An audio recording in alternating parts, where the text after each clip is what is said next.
me hypo, and I'm like, welcome to the first episode of Super Pals. I'm Jared. I'm here with Robert. What's up, dude? Yo, I'm feeling super. And yeah, so Lord knows I do a metric crap ton of Wonder Woman content and Superman Wonder Woman. So the natural evolution was, why don't I have a dedicated podcast just for Superman? I was wondering that myself. I didn't want to say anything. Of course. So it was like, all right. So that's what Robert and I have. So every Tuesday live, we'll be discussing all sorts of Superman related content. And so like for our first episode, we are going to talk about, is Superman still relevant? So yes. Yeah, but it's like, that's what people keep like asking, because here's the thing.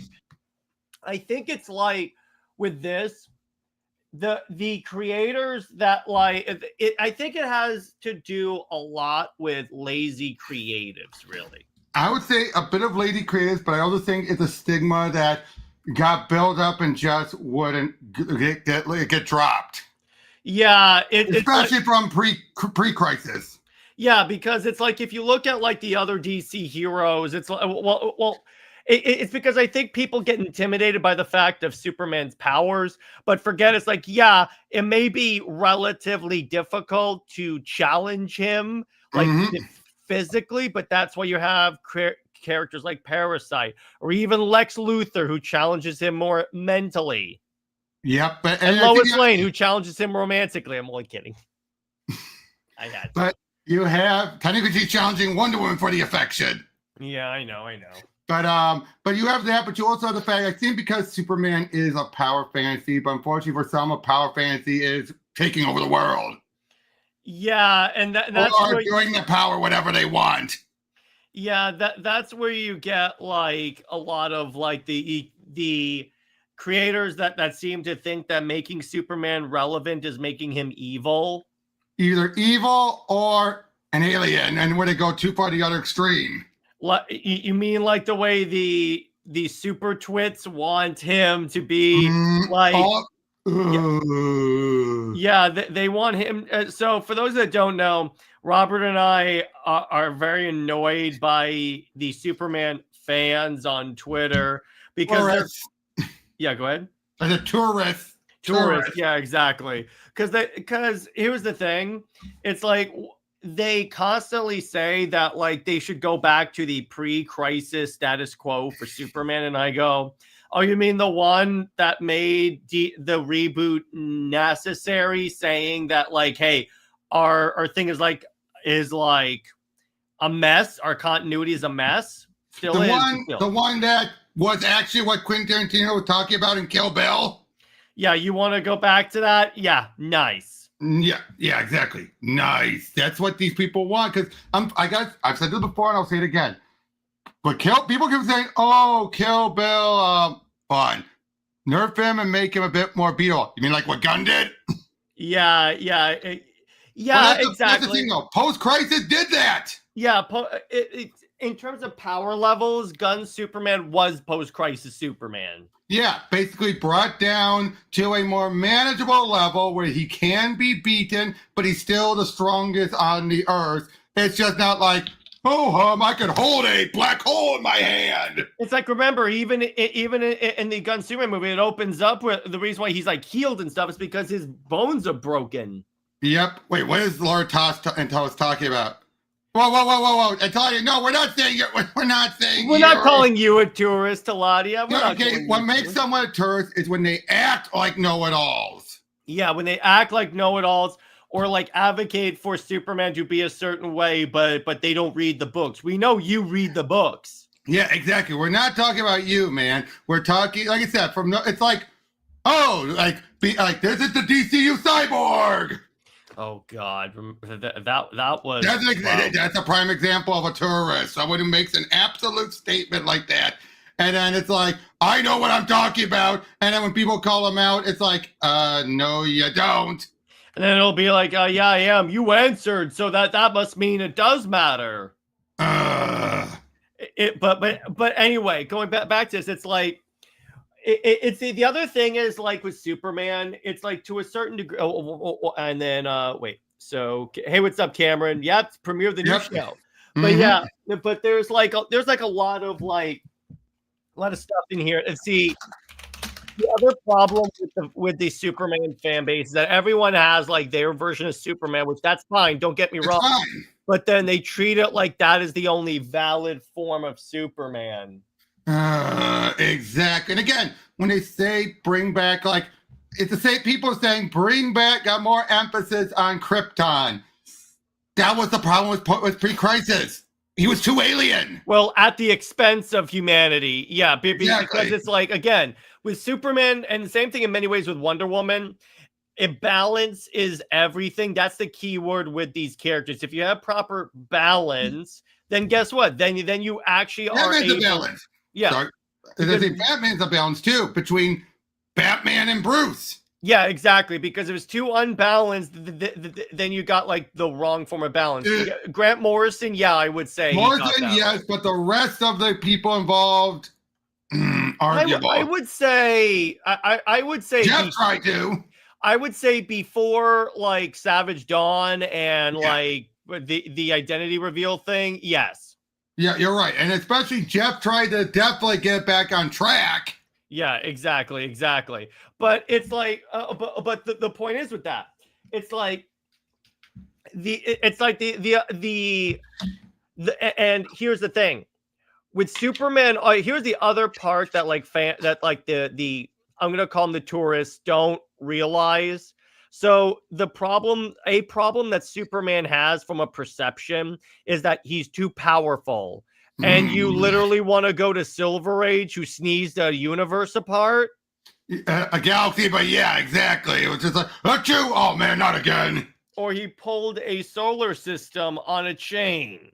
Yep, exactly. Now, again, should he be? Is it all right for him to be capable of such feats? And it's like, if he really needs, like, as much as the plot demands it.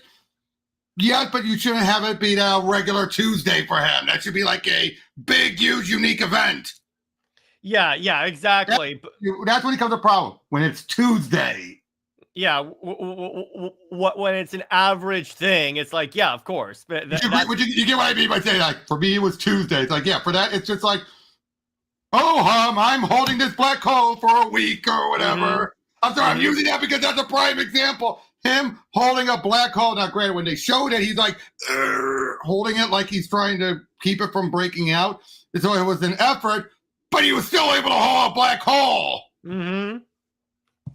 But now, can we agree this? Did post-crisis go overboard at course correcting? Yes. At a certain point, yes.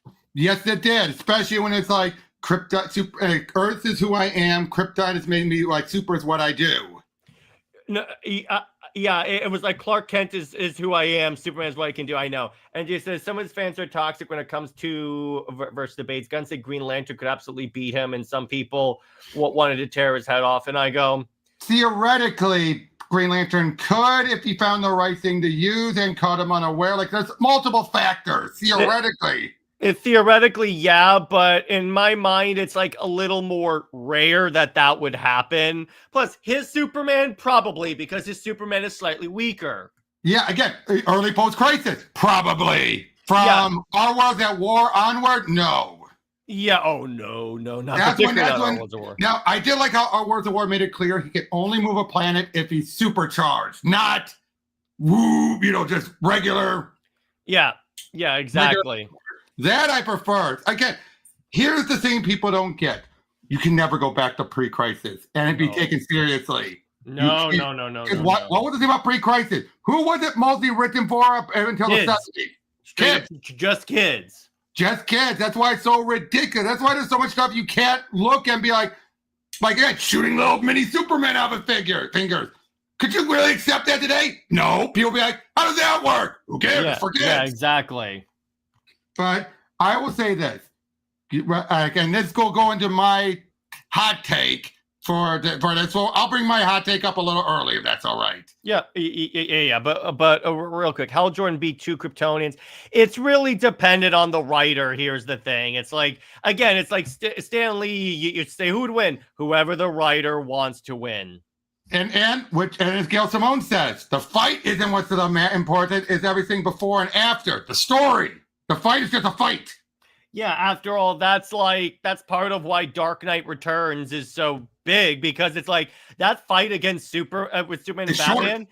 It's short, but it's also building upon their previous friendship. Exactly. So again, it's whoever the writer wants to win, and so long as they make it relatively acceptable and believable. Yeah, because there are like standard like rules that you have to follow in terms of power scaling. Catwoman taking out the Flash. Come on, not real, not believable. That's just Tom King trying to do. You get my point, though. That's the case where it's one that pushes it, but and barely breaks it was Deathstroke taking out Flash during Identity Crisis. That one, yes, it pushes it, but it's just within the realm of possibility. Exactly. It's also why it was Wonder Woman. Well, again, there are other times where it's BS, but in other times it's like, depending on who it is. Yeah, if someone actually knows Wonder Woman's power level, yeah, you can the King? No way in hell. No, Wonder Woman would just let the fight happen as she cries about Steve Trevor. Anyway, anyway, here's my who should write? Well, do we even know if he's leaving? Let me put it this way: an ideal Superman writer. Adams? Jeremy Adams? I could see Jeremy Adams on Superman. That's a good point, though. Who could and should take over? Because Wade's already on action, and he's content with writing in the past, not the present. Yeah, technically he's writing two Superman books already. Well, actually, yeah, two, because like World's Finest. Slot's doing Unlimited. Doing a good job. Yeah. Maybe PKJ. Yeah, he's already working on his adventures thing. Yeah, there's not that many besides Adams. And that's wrapping up his run. That's wrapping up his whole epic. Maybe Ewing. Not Aaron. Not Aaron. No. Ewing. I would say Ewing, possibly. I would say Ewing as well. Yeah, there's not that many that are currently like a big, like. That's why I'm hoping Williamson is going to leave. I don't think he's going to leave anytime soon. Yeah. So for right now, let's put a pin on that question. But it's like with this, it's like the other thing is like when you deal with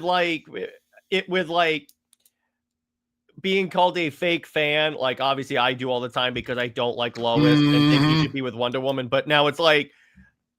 It's like every single version of Superman has to be with Lois with these people. Yeah, which even I feel like, okay, guys, come on, don't go that far. Which, by the way, part of that is because, and these people haven't admitted to it, they essentially self-insert into Lois. Like to date Superman. These are the twidiots.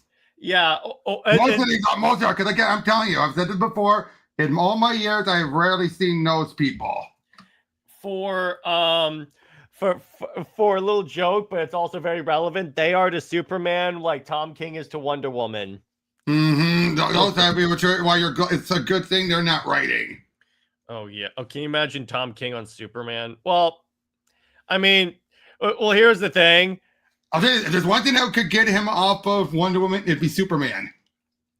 I would take that trade. I gotta be honest. Because I have more of an emotional investment. At least you have Up in the Sky to show he could. He could. Now watch him turn out to be like the worst run ever. Don't get me started. Like Lois is all of a sudden the hero of everything. Oh God. And Superman actually turns into super simp, as Britt calls him. That would be great. Okay, but anyway, here's my hot take. All right, so we're gonna transition to talk Tom King on Supes and Kelly Thompson on main Wonder Woman.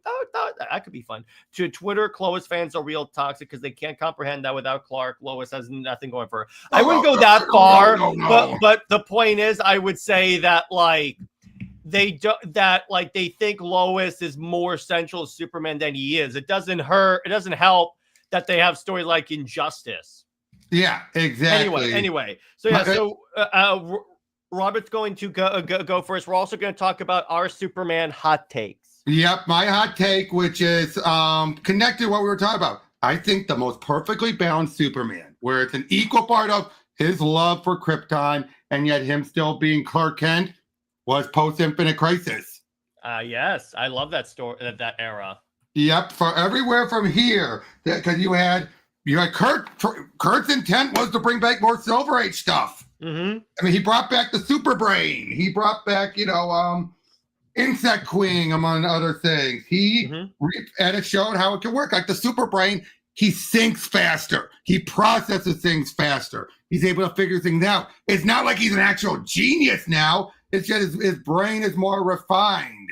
So it's kind of like he's the Flash, kind of. It's more like what people claim Deathstroke is. Okay, I see what you're talking about. The whole thinking faster and everything. Then you had, again, prime example of bringing more Krypton into it, Last Sun. There you go. Because what was the very first thing Jeff did?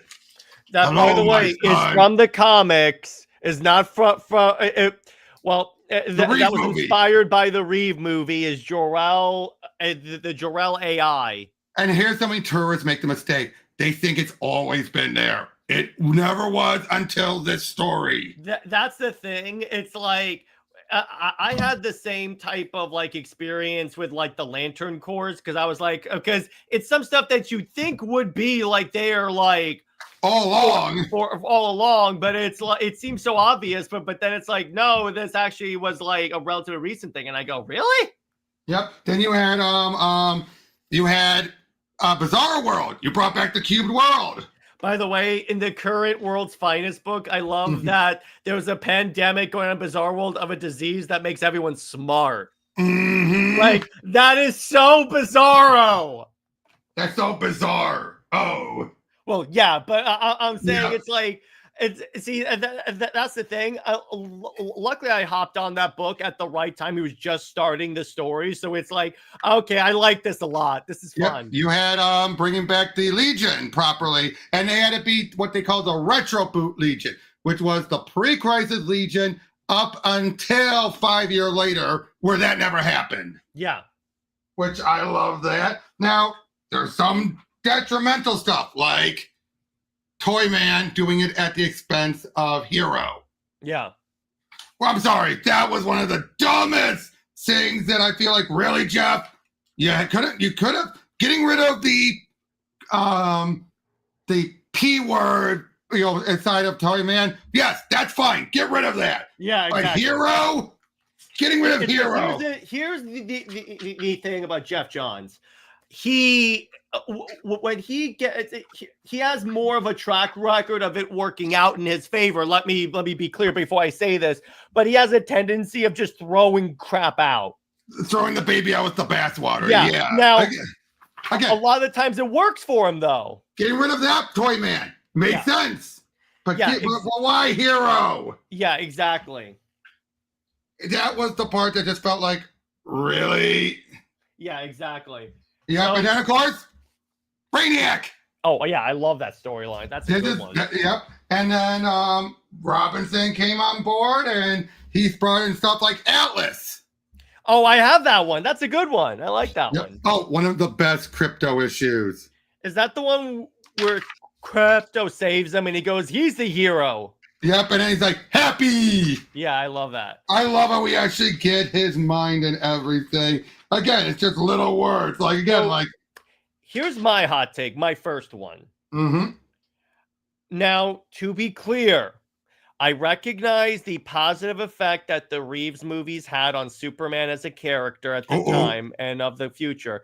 But I do feel like Superman needs to get out of Reeves' shadow. What I mean by that, well, first off, it's like, I think that we ought to phase out the Reeves theme, because here's what that ends up doing. Because this was a common complaint among at least people I talked to. Granted, it's a small sample size, but still. But it's like, because when they hear that theme, even if those little notes of Superman, it sounds like you're just trying to do Christopher Reeve. Again, there's nothing wrong with wanting to homage. I get it. That's fine. And again, I'm not saying it's a bad thing to want to homage Christopher Reeve, because those movies are timeless. Yep. But it's like, if you're trying to make a new version of Superman, you need to make a new version of Superman. It's why I like Man of Steel, because while it was telling a similar to the same story as Reeve, it told it with a new soundtrack, new character, it felt modern. Which I understand. Here's the one thing. Got to come up with a good good scene. Because here's one thing. When you think of Batman, it's either no, or Danny Elfman.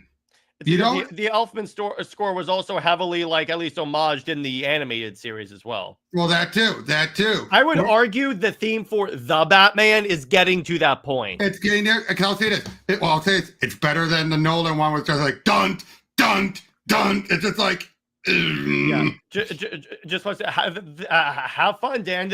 That's a really enjoyable movie. Enjoy it. My second hot take: the trunks have to go. Ooh. The trunks. I get what they were homaging, but wrestlers don't wear trunks on the outside of their pants anymore. They wear the trunks. Don't get me wrong, but it's normally like they're shirtless and pantsless, if you will. It's not like they're on top of the pants. I understand that. It's one of the main things that people that like are taking a surface level look at Superman make fun of him for.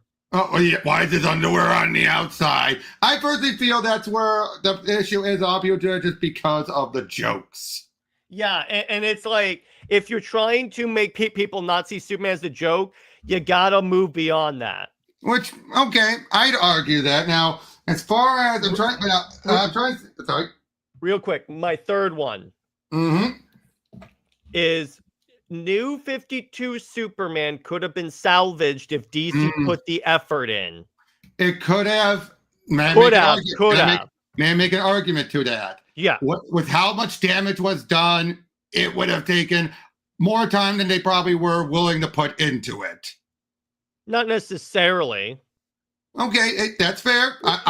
The point is, I think that they threw it out too prematurely.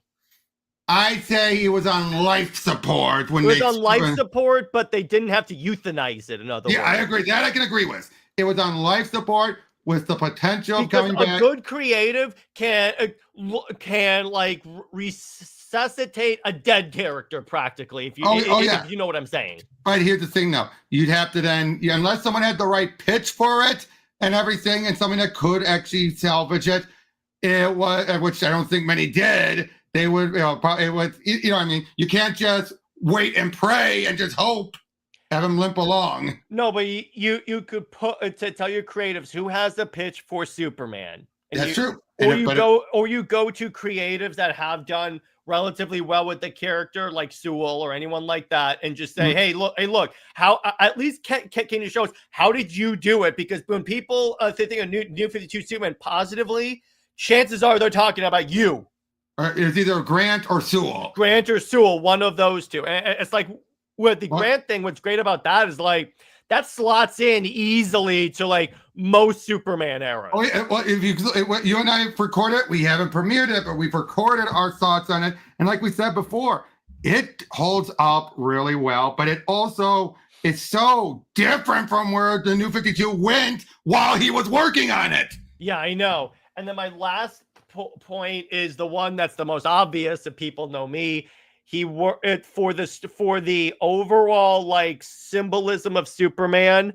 I think, my opinion, it works better for the story if he's with Wonder Woman instead of Lois. That's just me, but if you guys have a different perspective, that's fine. So what are some of yours, Robert? Well, but like I said, that was one of mine. The post-credit, which I will say this, I will count anything from Rebirth on where it's an extension of this one. Because that's what it was. That's what they did with Rebirth. But it's still a good balance, though. Wouldn't you agree? Even to this day, it's still fair. What I mean is he still has an appreciation for Krypton, and yet it's still Clark Kent.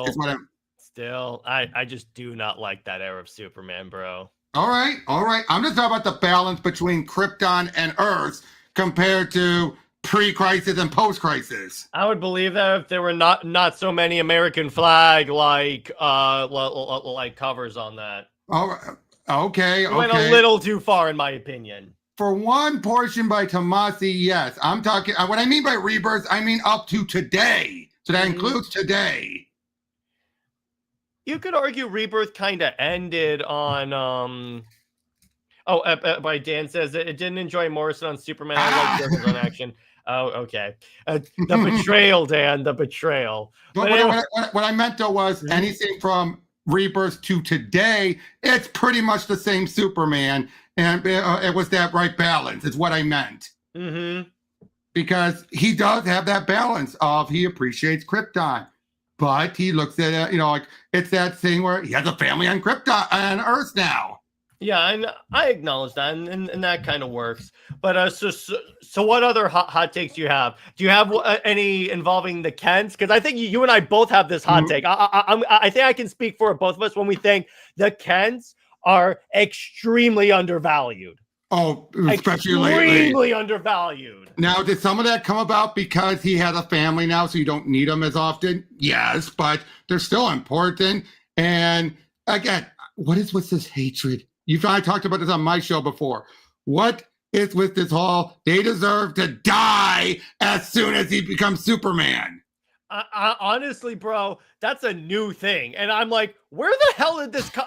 When you sent me this stuff, I'm like, it's like you with like all the toxic Lois fans. I'm like, what the hell is this? Exactly. It's like they feel like the Kents aren't needed. And here's something, and I think Grant, you and I talked about it when we went over the Grant run, made it clear. Without the Kents, like the moment the Kents die, Clark is irrelevant. Yeah, exactly. To him. Clark is irrelevant because he's like, there's nothing connecting him back and wanting to keep it. Now, let me say this.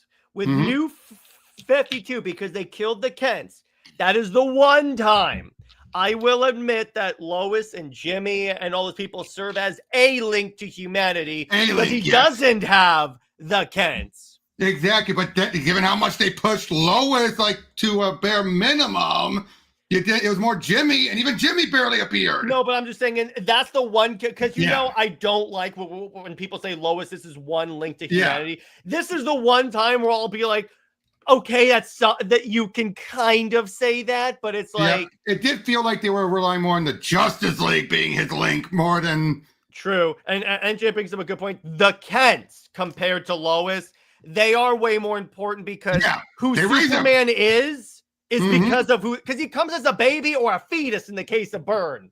Yeah, exactly. He left Krypton as a fetus, fully developed, but yes, exactly. The point is who Superman is, and they've shown this with Red Sun.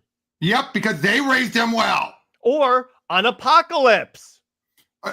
He was raised by him all the way. That was a case of nature over nurture. Yeah, but the point is, it's like, look, where Superman lands and who raises Superman determines his values. Oh, even when he landed in Germany during World War II, during the Earth X version. Yeah.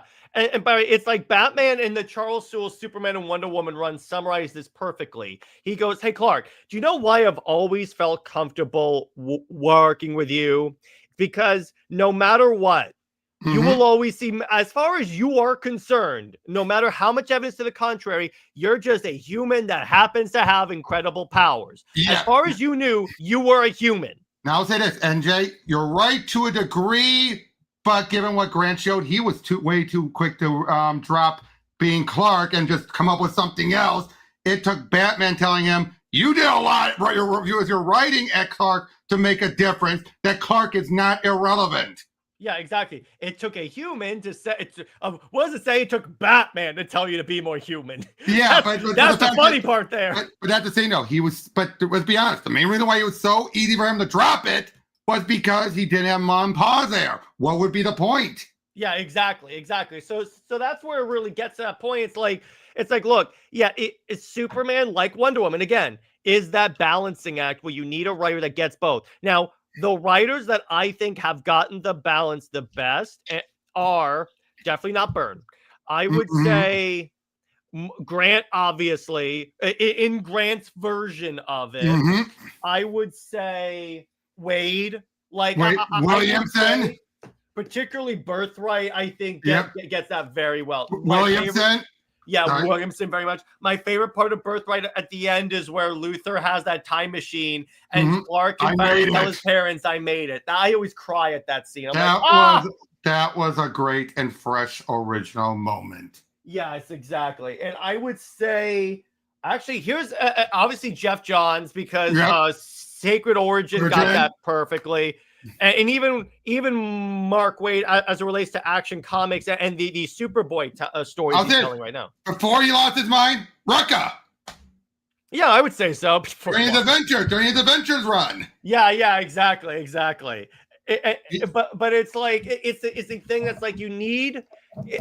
Granted, and I guess that's what they kind of mean when they say Superman's hard to write for. But it's like, okay, you can't necessarily write him punching anything. But how about a Clark? Here's a great idea for a story.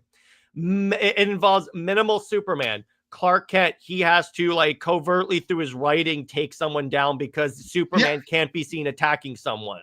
Intergang. It's why Intergang's always a regular thing for Clark to go or Lois to go after. Yeah, exactly. That's a great, and you know what? That's what I thought that damn Lois Lane by Rucka book was going to be. And then it's like, what? And again, the fact he went, she's a journalist. Of course she's a leftist. Yeah, when she has a sticker on her laptop that says that this machine kills fascists, and I go, oh God. Again, he's like ignoring her father, being raised as a military brat. Yeah, exactly. And she's literally explicitly said she's a Republican. So it's like, but no, because all journalists, good journalists to him, are leftists. Yeah. Now, if you want to say Lois is a bad journalist, I'm only kidding. Her Pulitzers would say otherwise. My last hot take is that Superman does not have a no-kill rule. No murder. No, yeah, that's a very important shout out to Pika. Yep, here's it. No killing sentient life. Or at least that it's like without an absolute resort. Yeah, he will only do it if it's the last if there's no possible way that you can contain these people, he will resort to that. Again, people forget when it came to the Phantom Zoners. What was he to do with them? It's like even in Man of Steel, they wiped out the whole planet. Even in Man of Steel, the movie, there's no kryptonite, and obviously no prison is they don't know about red sun radiation. There's no prison that's going to hold Zod. What are they going to do? Yeah, and even again with what Byrne did, it was gold. They were nerfed by gold kryptonite, which only affected them, not Superman. But who's to say they wouldn't have regained their powers when they went to his world? Yeah, exactly. And yet he left them there. They were going to die because they took out the atmosphere.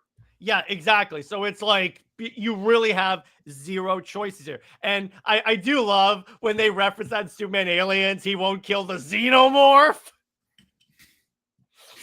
Now, that's probably because he thought there was a mind. He didn't know how mindless they were. Sure, yeah. And NJ's right, exactly like Wonder Woman. Batman's the only one that arguably has a no-kill rule, although it's that he violates that all the time. Exactly. Well, depending on the version. I mean, even main version when he shot Darkseid. Mm-hmm. But even and Dan brings up a good point. That's why Man of Steel's ending is so great because he had to do it. Yeah, I'm not good. I've said before, I don't argue that. My argument was the fact they went with that. That's all. Yeah, exactly. And even in Gunn Superman, you could argue until we see otherwise that when Ultraman goes into spoiler alert, when Ultraman goes into that like black hole, would be dead. Yep, could be. Until we see otherwise. Yep, because Superman's shown to survive a black hole, so... Yeah. So it could be either way. As far as any other hot takes, trying to think of a good one, because... obviously being a Lois fan is a hot take on this channel. But guys, if you put him in a situation where he has to kill, you're not a Superman... Yeah, exactly. That's what the fan base blasted Zach because they were like, he shouldn't have put him in that situation. Now, here's the thing. But does that mean you should then have it be, we should put him in that situation and then have him kill? It's just like, then you're going the easy route as opposed to all the other dynamics that could come from it. Is what I'm saying. It's just like, It wasn't think when he talked about that, he sounded like this was going to be this big thing, and it's like, but you let him kill and then moved on.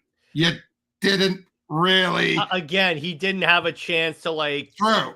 deal with the fallout of that. And Oh, I it'd be agree. one thing if Superman like just snapped his neck and was fine. You saw how Superman reacted. He was like, "Don't do this, Zod," and then he screamed at the end. He screamed at the end, and then what's the very next scene? It probably was not the same day, though. We don't know. We don't know. I don't think that was the same day. No, There's no evidence that was the same day. That's true. It might not be the same day, but the same time, though, we don't know how long. Could have been the next day. Yeah. Which was like, well, it took one day to get over it. It could be he's trying to put on a brave face because he's talking to like the general, and he doesn't want to show like weakness, if you will. Oh yeah, like I said, there's so many ways you can no prize it. There's so many ways to no prize it. Yeah, the point is, compared to like the other, it's like that's what that was a lot like the one thing about Man of Steel is like you can very much like say so. Yeah. Now, I'll say now the difference between that and what Gunn did, it was like fast action going on. Again, there's multiple ways you can look around at it, and the fact it's a clone takes a lot of stuff from it. NJ has asked, has Martian Manhunter ever killed? Has he?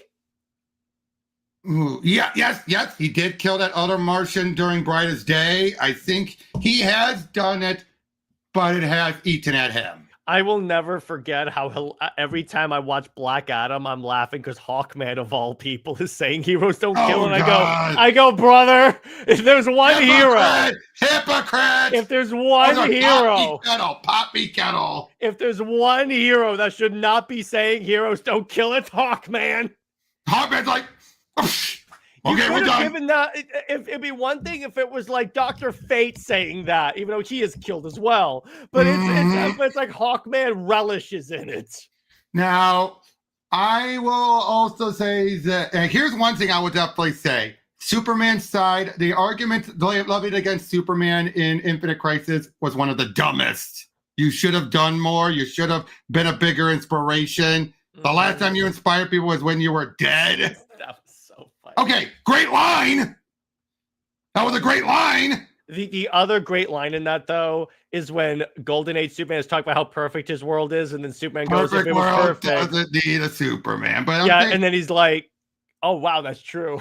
But when you look at that with Infinite Crisis, it's the one thing. Like, what, Diana? Okay, it's because of the fallout it brought. Oh, Batman? Yeah, we saw how far Batman was going. Superman's, what did he do wrong? Even beyond he that. Didn't do enough? What? Even beyond that, here's the other part that's kind of weird. Then you get an Infinite Crisis, or like the lead up to Infinite Crisis with a Sacrifice. All of a sudden, they're like, screw Wonder Woman. She killed Maxwell Lord, who was mind controlling Superman. I'll say this. Even Lois was saying, hello. Yeah, exactly. Literally everyone that knows Diana was like. Now, Batman, I can understand. He was already at his peak paranoia. It made sense. Superman, even Batman. I'm like, brother, you have contingency plans literally for this contingency. Yeah, but again, he was at his peak paranoia. He was already falling apart. That's the one part where I'm like, okay, I can justify that. Superman of all people, because he trusts Diana implicitly, even if they're not dating. Now, I could see it in the immediate fall because his mind was already messed up as it was. In the immediate, yeah, but like the beginning, it's like, I don't know who you are anymore, and I go, yeah, but again, I agree. Well, especially now, to be fair, she did go a little bloodthirsty at Mongol. That was just Jeff Johns not understanding Wonder Woman, though, because I'm like, Kal was written like an absolute. Wait, in what, NJ? No, she means in Sacrifice. How was he a moron in Sacrifice? He was under mind control, and he was gone through so many different scenarios. No, but like, everything after that, like when he reliably would have like recovered and go, okay, okay. By Infinite Crisis #1, you are correct. During Sacrifice.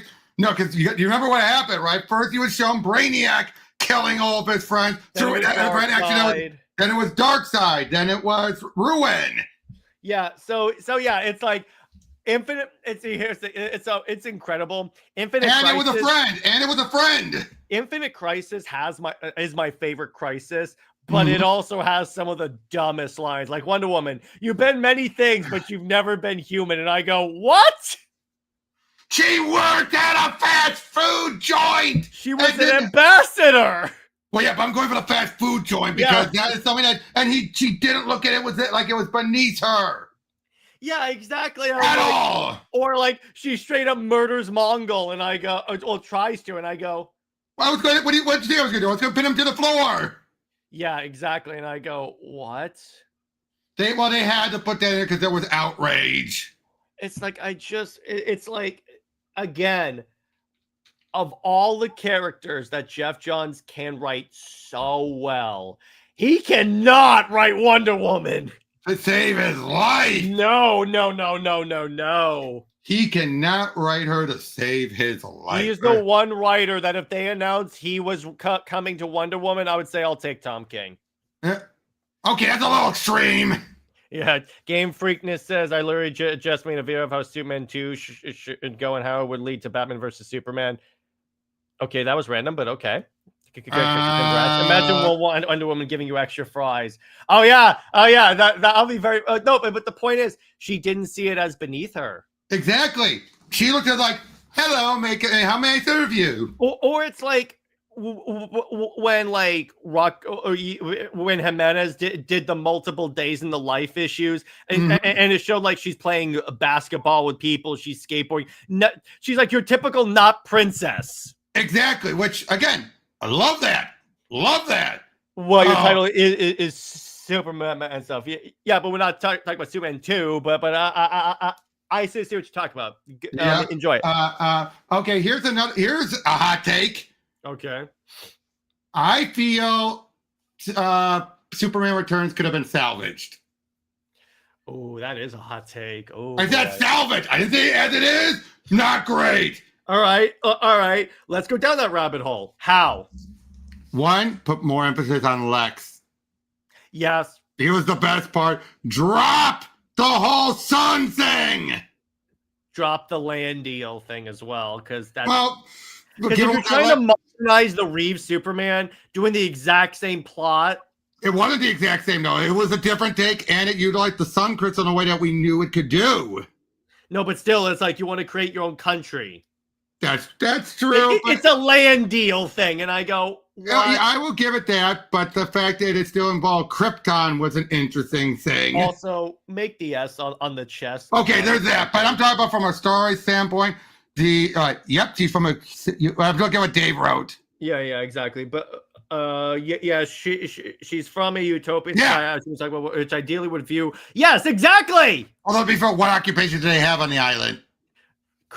They do have cooks. They have like artists. They have soldiers, obviously. By occupation, I mean like jobs. They don't really have jobs. They have tasks, which are different. The point is, it's like, I mean, obviously, well, here's the thing. Put the deleted scene in that showed him like his ship like getting messed up. So that's why he left like 3 years.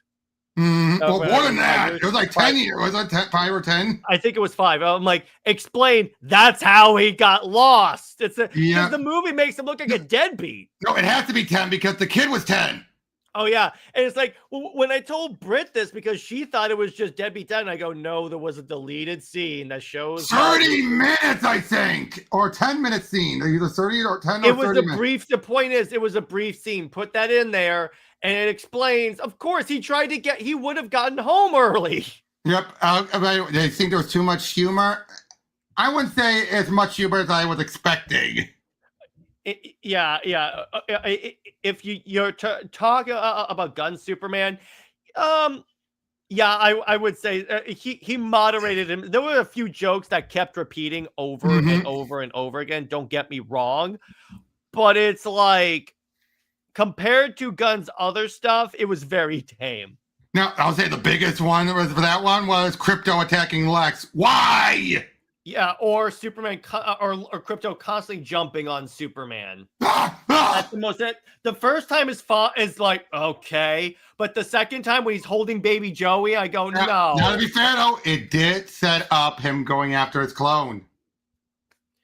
You could have just done that anyway. True, but I think it was meant to.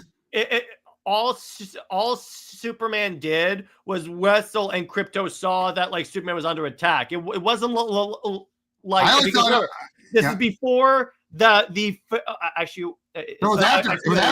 It was after the reveal. Yeah, it was. That's what I was thinking. That's why. Mm-hmm.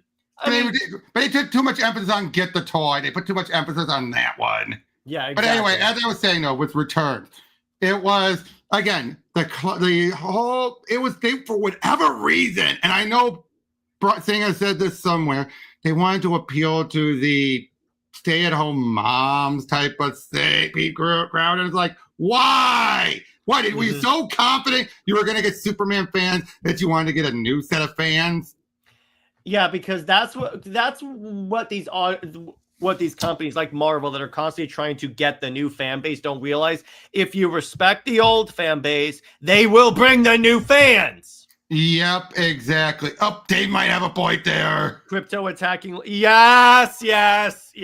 But as I was saying, no, but you at the very least tone it down, the sun stuff with the sun.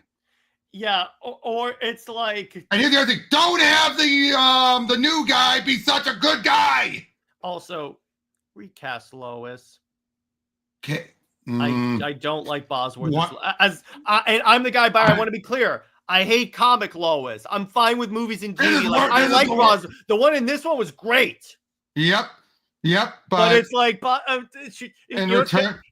You know what's hilarious, Robert? Tell me what you think of this. Superman Returns Lois is the Lois that me and my audience think the character actually is. I'm not going to argue that. And I'll tell you this. I've made my stance about Amy Adams, but I'll say this. She still had more of a spark than Bosworth did. The one scene where she goes, I'm not a lady, I'm a journalist. And I go, that is so Lois. No, I know, but I'm saying no. But Kate had no moment like that. No, exactly. They should have had Lex pull out the kryptonite blade at the end when they were talking about Lex discovered his plan was ruined. There was no kryptonite. They had to simulate it, so he wouldn't have had a blade. Yeah, it wasn't. Yeah, exactly. It was like simulated kryptonite. Yeah, they didn't actually have real kryptonite because for what they knew it existed, but I think Superman had gathered it up already. Yeah, which it seems even in the Gunn movie, it's like they say it's because I mean, it's like Gunn said that there was like no other kryptonite samples on Earth. That's why Metamorpho was making kryptonite. Yeah, so we can't have he just pull the blade out of nowhere. Now, yeah. I did love that was one of my favorite moments. I'll say, horrible human being as Spacey is, he was a phenomenal one. Mm-hmm. You know, would you agree? Especially now fly. Yes. Yeah. Oh God. Yeah. The first thing you have to do is look before you leap. Man, it's rare if at all you like Lois. What happened? No, I've said I hate comics Lois. Movies and TV show, except for the Dean Cain Lois, I like. Now, okay, mine's not a hot take, and I think everyone will agree with this, but I've said this before. I hate New 52 Lois. Yeah. Except for when Grant wrote her. Mm-hmm. Man, Lobdell tried to salvage her, but... Yeah, but Lex was in prison for so long, so Superman would have gathered up all the kryptonite, or at least looked at the likely places. And wait. Which kryptonite are we which movie are we talking about? Returns. Oh, we talk about Returns? Because is that what their game freakness? Are you talking about Returns or the new movie? Because Returns, there was plenty of kryptonite. Remember, he made that whole island out of kryptonite by putting the sunstone in it. Oh, that's what you're talking about. Yeah, I thought he was talking about the current movie. No, he's talking about the current movie. If he had it, why would he need... I thought you were talking about Returns. That's my fault. That's my fault. Yeah. No, why would he need Metamorpho then if he has it? Yeah, exactly. That's why he had Metamorpho in Superman's cell. And here's the other thing. We don't know where the other kryptonite is. We just know that it's known, but there's none available anymore. So we're going to throw them in the sun. I think Gunn said Superman eliminated it or something. Throw it into the sun, probably. Yeah, exactly. So yeah, so even if you go to another dimension, there ain't no kryptonite. You need a new meteorite to come. And correct me if I'm wrong, kryptonite from another dimension does not affect him. Another universe. Dimension, it's usually going to have different properties. Remember, a dimension and a universe are two different things. A dimension is another plane within your universe. Another universe is another universe. Another universe has its own different vibrational frequency. Another dimension, like a pocket universe, even a pocket universe, is a separate one. If he only had a small, but again, all he needs is a small amount. Gunn said, again, Gunn confirmed there is no kryptonite on Earth. And again, even with a small amount, he would not need metamorpho. Yeah, exactly. Too many factors. He needed metamorpho because he had none. Because Lex would not use someone that's another factor that could cause him to go into disarray if he had an alternative. Yeah, he wouldn't. I'm sorry. Yeah. He just wouldn't. Yeah, he definitely would not. Because if he did, one, either that he'd keep it as a ring, but even then, he would just be like, yeah, beyond that, he could have just shot. It's like, yeah, like this way, if Lex didn't have metamorpho when he had kryptonite, he could have just forged a kryptonite bullet, shot Superman in the leg, so he can't do anything. Exactly. It would still be within him, but small enough that it won't kill him. Yeah, exactly. But it would just keep him weak. But yeah, it's like Gunn confirmed there is no kryptonite, and even in the movie they say there's no more kryptonite. Again, why use a third party if you actually have access to the material? Yeah, exactly. Lex is not cheap. No, I guarantee you, if kryptonite existed, if kryptonite was left on Earth, Lex would have it. Exactly. He would move heaven and earth to get it. That version of Lex, yes. 1A, I know. But can I say, I cringe every time I see the monkeys on the keyboard now because so many people have used that. By the way, did you know that Gunn? It turns out he's the one who did the. Yeah, I know. I love that. That I love. Like, okay, NJ says, can we have pink kryptonite, please? Pink kryptonite in the comics doesn't make him gay. Actually, no, it did. Oh, it did? I did not know that. That was in the Peter David Supergirl. We're made it flamboyant anyway. Yeah, it doesn't. The only other version was in Justice League Action, where gender swapped him. Yeah, that was great. I love that. But yeah. But it's like, but yeah. So it's like, and then my final hot take is that the part.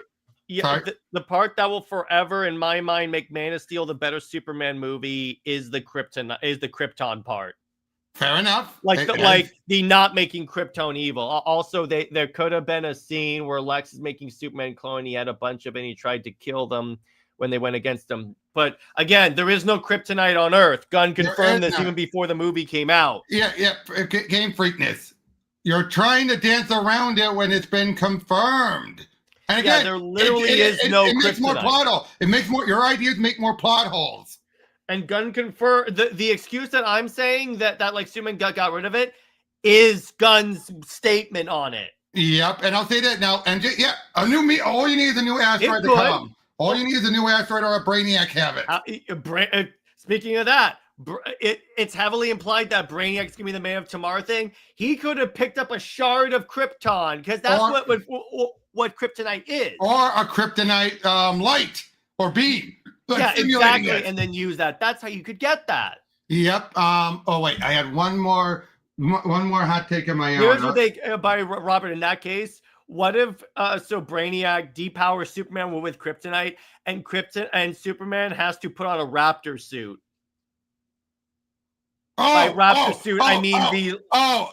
It took me a moment to realize what you were saying. Like, yeah, it's the LexCorp guys and stuff, and Lex is in his war suit. Yeah, heavily implied he's going to be in the war suit with the image that was revealed. You do not have Jim Lee do a new drawing. Yeah, if you're not fighting on it. Let's do it if that's not going to be in the movie. If you're not, you do not. Okay. By the way, here's a hot take that I know you're going to agree with me on this. Superman Electric Blue, except for the red and blue portion, underrated. It was overhated. It's only hated by people that are like, why is Superman blue when I'm trying to read other books? I'm blue. Dabba diba da da. Yeah. That's something they should say nowadays if they ever reference it. Yeah. Bring exactly. up that one of the only other weaknesses Superman has, and that just makes most sense. They try to crown the character in some degree. Wait. Almost no one in DC Comics is immune to magic. Exactly.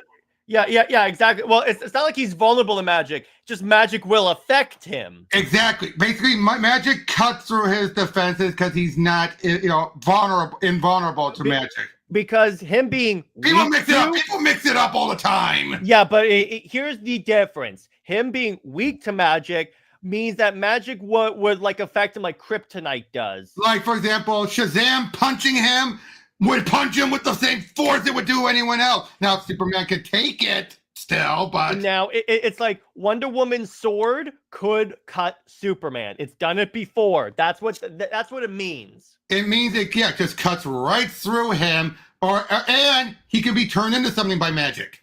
Yeah, exactly. That's the big thing that people, I think, mix it up. People keep thinking it's like kryptonite. It's not. Yeah, exactly. Which, to be fair, they made a joke about that, I believe, during Superman versus the Elite. Yeah, they did. At least I think so. Are much more resistant. No, they're not resistant. Okay, no, Shazam and Black Adam are. Wonder Woman, no. Wonder Woman, it affects her like everyone else. But Shazam and Black Adam, because they are magic. They are made of magic, in other words. Zatanna is also... If she has her defenses up. Okay, Black Adam and Shazam have natural defenses. Yeah. Diana does not. Zatanna does not have natural. She has to put up her defenses. Yeah, exactly. Doesn't Batman kill Superman? I don't read the comic, but... What? Wait. No, I'm saying in the movie universe, Kryptonite's not on Earth. There's kryptonite on Earth, and by there's a lot now. There's a lot now. A meteorite, kryptonite just hit Earth. Exactly. Her durability is matched. Wait a minute. She tanked Dr. Well, blocking it with her shield or like her gauntlets is different, though. Yeah, that is different. Wait a minute. When did she tank Dr. Fane's Zatanna? They talk about during that Justice League Dark story. She was taken over by Hecate. Well, if on that, it's like she's augmented by another magic user. Exactly. She's augmented by another magic user. She does not have... Again, NJ, it depends. Let me tell you this. That's valid. Let me be clear. It just depends on the writer. It depends. That's true too. Her power levels vacillate depending on who's writing her. Yeah. Base Woman took attacks by herself. It's all Greek. It's all Greek. Yeah. But Base Wonder Woman took, again, it's whatever the writer wants. That's the one thing. When it comes to Diana and magic, it's whatever the writer wants. Because, say, if someone wants to turn her into a pig, they can do it. Yes, I had the reference. JL, Justice League. But, again, if Cersei wanted to turn her into a pig, she could do it. Yeah, exactly. That's the thing. Okay, let's look at it this way. When it comes to magical attacks, maybe, but Diana is not immune to magic spells. Yeah, exactly. Can we agree? Exactly. Can we agree that? Okay, only if you go by the Clay origin, which New 52 did not. Yeah, and at that point, when she fought, when she was possessed by Hecate, she was still the daughter of Zeus. Yep, and if she was in Justice League Dark, she was still the daughter of Zeus, even by that point. Remember that between New 52 and King's Run, she was the daughter. Yeah, exactly. So at that point, she was still a demigod, which gives her. I just realized that's the explanation to her durability, even able to tank the attack, because she's a demigod. But that doesn't mean she could tank it. Doesn't mean that she was immune to it. She could just take it more. Yeah, she was more durable. Yeah, she's more durable. But she could tank it just as much as Superman can tank it. Exactly. But yeah, like I said, if someone does a spell on Wonder Woman, she's going to be susceptible to it as anyone else. Yes, and The thought is right. I also prefer the clay origin for Wonder Woman. I think that's the best one for what Wonder Woman represents. I got why they changed it originally because people probably thought if we're gonna do a movie about it, wait a minute, God's given her magical power, her whole nature. We're not disputing that either way. Yeah, but it's like being a demigod is way different. Exactly. But yeah, we're talking about this is a Superman show, not a Wonder Woman show. Yeah, I know. Save it for Amazon Answers. Yeah, exactly. It's all good, MJ. Don't worry about this. We're not bashing. I want to be. I'll say. Oh, it's not a hot take, but an opinion of mine. I want them to do a Superman 55 with George Reeves. I wish they would do that. That would be fun. And then they do a crossover, Batman 66 and Wonder Woman 77. See that? Super 55. What? Wait, that was George Reeves. It was 55, right? I think so. George Reeves, Superman. And then he looks like Ben Affleck. Oh, 52. Okay. Superman 52. New 52 Superman. But you get what I'm saying, though, right? Just imagine having those three team up. Mm-hmm. And you can have, and because Mark Waid meet them in the same world, they have Reeves and Keaton meet up. That could work. I like that. Remember, that's Earth 7, 8, 9. Oh, okay. 78, 89. Yeah, there you go. It's officially its own world. So now, canonically, Reeves and Keaton are in the same world. That's cool. I like that. Yeah. By the way, what did you think about the Superman 78s, both of them? Have not read it. We got to go over that. We got to go over that. And 89, first one was good. Second one, it felt like it led right into another, like it was becoming an ongoing or something. Because the way it ends makes no sense. Mm-hmm. But can I tell you what the worst of all of these Batman, Wonder Woman, all that stuff was? What the Batman 16:6 meets Wonder Woman 77. Really? At least the last third of it, because that's the one where they jumped to the future. Dick is Nightwing, and we found out, oh, Joker killed Alfred and Batman killed the Joker. 66 Joker would not kill someone like that. Yeah, exactly. And Adam West killing anyone? No. Yeah, I mean, he did have a bazooka. And Barry, can I say, Linda Carter's Wonder Woman being in the 66 Earth, that makes a lot of sense. Oh, it does. And they had to go through a different time stuff because they also dealt with race. Yeah, I'll give you that. By the way, that is like a show that I think Britt and I have to cover at one point is Linda Carter's Wonder Woman. Wonder Woman!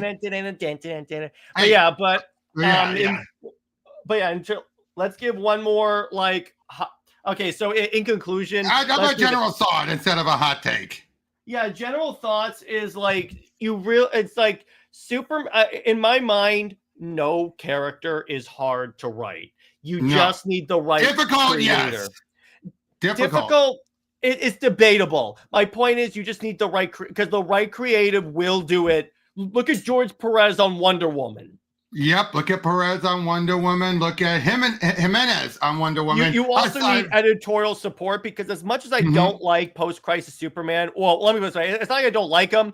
It's as much as he's not my favorite, Superman editorial in that time period was on point. Yes, especially once they did the credit where credit is due.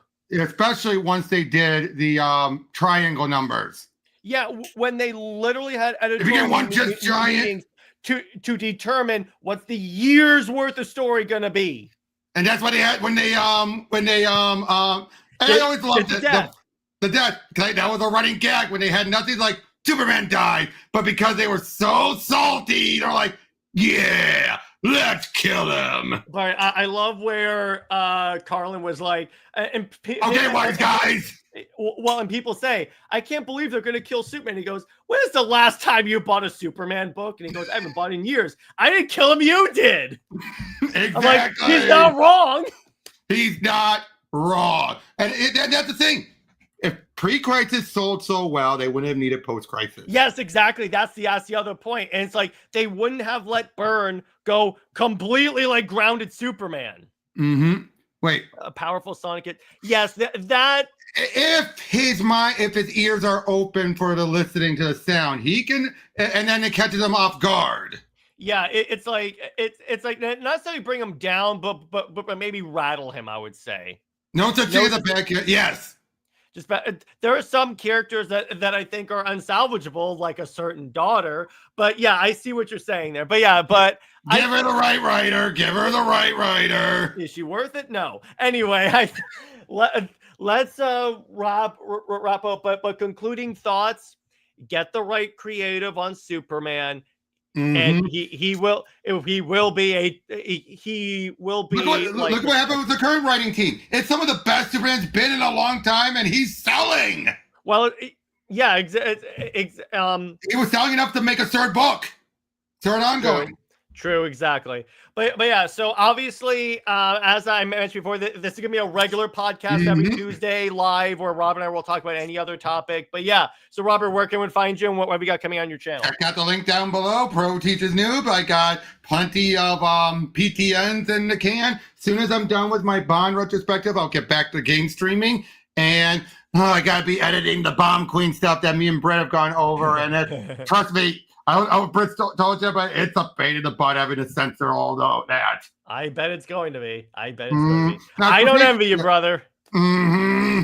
But anyway, we'll see you guys later. This is very appropriate. Lois Lane is Lois Lame. Larger General Zod, Zois, and Max Savat for life. We will see you later. Bye-bye.